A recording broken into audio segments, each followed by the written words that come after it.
Gross anatomy of the lungs. In the cross-sectional anatomy of the lungs, we can appreciate several small Swiss cheese-like holes that are actually blood vessels permeating the lung tissue.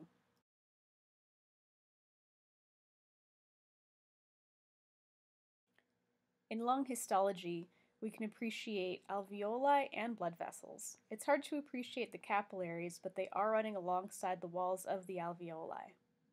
Gross anatomy of the heart.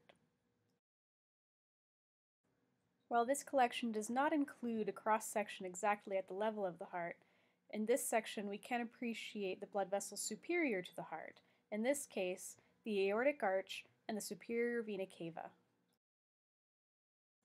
The cardiac muscle, or the muscle that makes up the heart, must also be supplied by blood vessels. Gross anatomy of the hand, including musculature. In this cross-section, we can appreciate digital arteries, supplying blood to the fingers, including skeletal muscle and skin.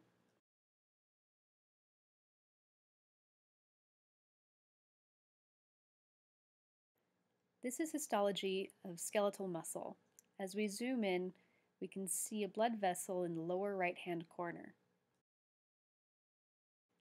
This brain specimen has very visible internal carotid arteries. They look kind of like straws when you're looking straight down through the top. They're located just behind that optic chiasm, which is the cross shape. It's very solid, right in the middle of the brain.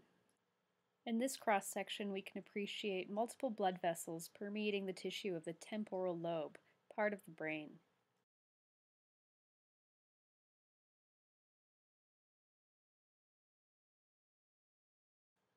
In this histological image of the brain, there's gray matter to the left, white matter to the right, and both small and large blood vessels throughout.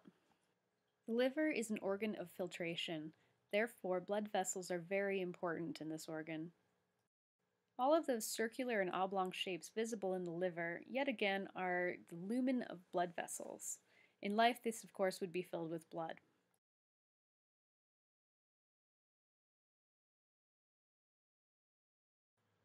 Here we see what is most likely a large vein in the middle of a small piece of liver.